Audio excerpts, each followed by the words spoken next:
Welcome everyone to This Explainer. Today, we're taking a really close look at a topic that is often in the news, but honestly, rarely fully understood. We're talking about the Ebola virus.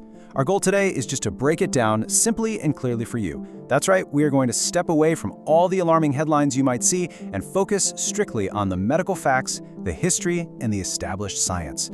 By looking at the objective data, we can completely demystify this virus and understand exactly how it operates from the ground up. Right, and to make sure we cover everything, here is our roadmap for This Explainer. We'll start with the signs and symptoms, then move on to the causes and animal reservoirs.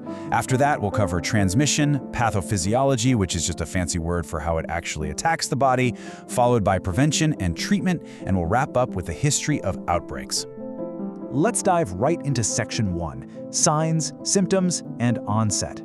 So what actually happens when someone is first exposed to this virus? How does the illness even begin? Well, the first thing to understand is the incubation period. That's the time between when someone is exposed to the virus and when the symptoms actually start showing up. And this takes anywhere from 2 to 21 days. Wow, that can be a pretty long time. It really is. You can think of it exactly like a seed planted in the ground. For days or even weeks, it just sits quietly in the dirt, doing absolutely nothing on the surface. You wouldn't even know it's there.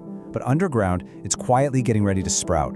The virus does the exact same thing inside the human body before any outward signs of illness appear.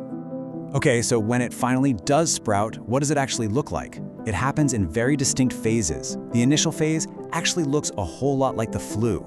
You get a fever, fatigue, and muscle pain, but then it progresses to a second phase, characterized by severe vomiting and diarrhea.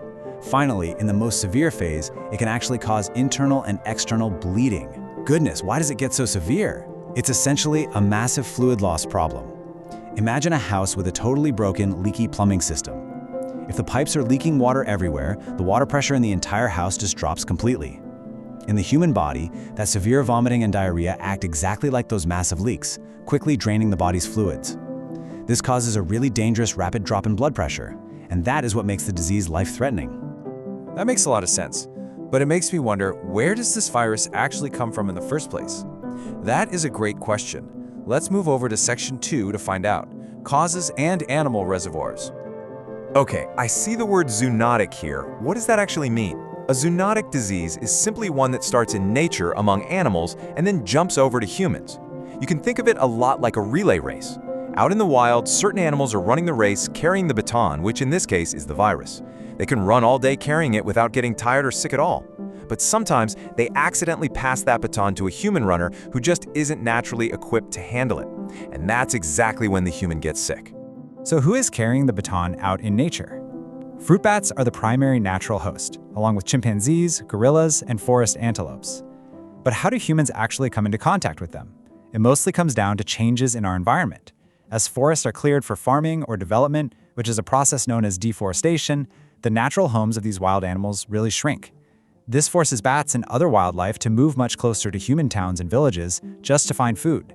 And when humans and wild animals share the same physical space, the chances of that baton being passed increase significantly. Section 3. Transmission between people. Once it makes that jump to a human, what in the world causes it to spread from one person to another? This is perhaps the absolutely most crucial point to understand, because there are a lot of misunderstandings out there.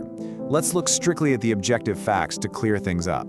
The virus spreads via direct contact with bodily fluids like blood, sweat, vomit, or tears. It is definitively not spread via airborne transmission among humans.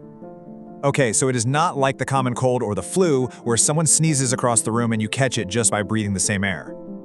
You have to have direct physical contact with the fluids of a very sick person, or you have to touch a surface like a medical needle or soiled clothing that is already contaminated with those fluids.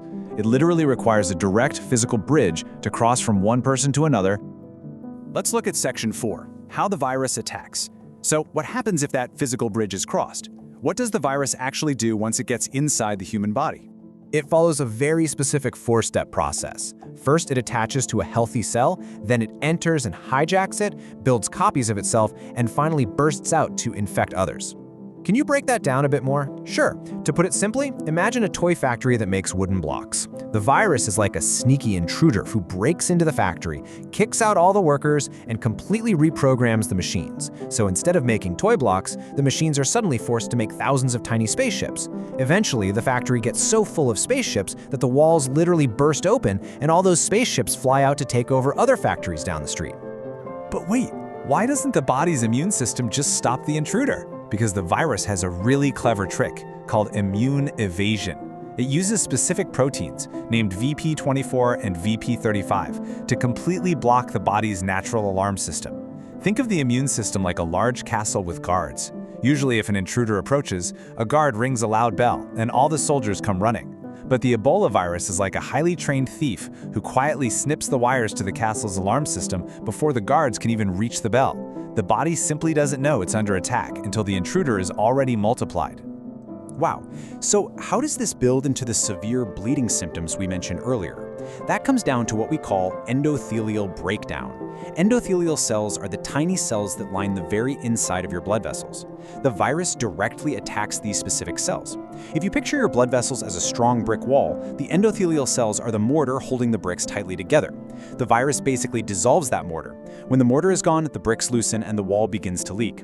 This is exactly why patients experience severe internal bleeding. The pipes inside their body are literally losing their seal. That is an incredibly clear explanation, but it also really highlights just how serious this is. And that brings us to Section 5, Diagnosis, Prevention, and Treatment. So how do doctors find the virus, protect people from it, and ultimately treat it? Prevention relies on some very basic but strict safety rules. This includes regular hand washing, using protective medical gear, following safe burial practices, and thoroughly cooking wild meat. And for doctors and nurses, that protective medical gear must be absolutely vital. For sure. You can think of their personal protective equipment, or PPE, as a complete modern suit of armor. Just like a medieval knight wearing steel plates from head to toe to stay completely safe from arrows, healthcare workers wear layers of waterproof gowns, masks, goggles, and gloves to make absolutely sure not a single drop of fluid can touch their skin.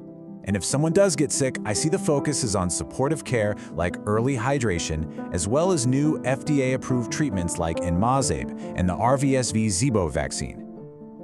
Giving a patient fluids early on is actually the single most important supportive step. It's exactly like watering a wilted plant. If a plant has lost all its water, it droops and its defenses fall. But pouring water back into the soil helps it stand tall again. By replacing the fluids the patient is losing through vomiting and diarrhea, doctors give the body's natural immune system, along with those new medical treatments, a really strong fighting chance to clear the virus. It's honestly amazing how much medical science has advanced. This leads us to our final segment, Section 6, History of Global Outbreaks.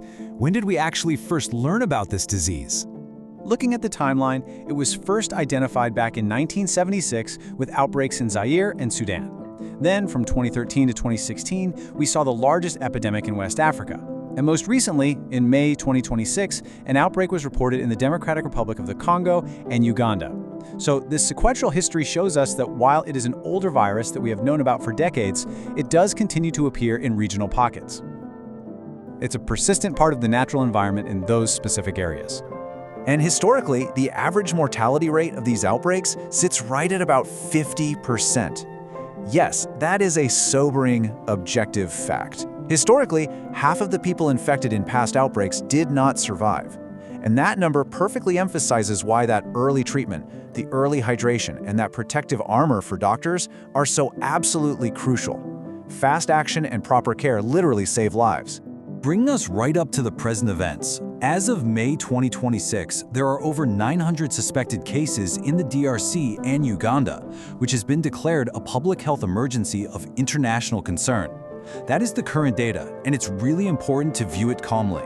While it is a very serious event for those local regions, public health officials clearly state that the risk of global spread remains low. Thanks to the fact that it requires direct fluid contact to spread, countries with strong medical isolation protocols can effectively contain it. Which leaves us with a final thought. With new vaccines, advanced treatments, and a clear understanding of how it spreads, are we finally equipped to outsmart this ancient virus? You know, it's a really powerful question.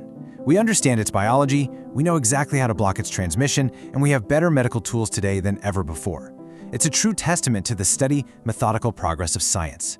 Thank you so much for joining us for this explainer. We hope this leaves you eager to keep learning about the fascinating world of global health.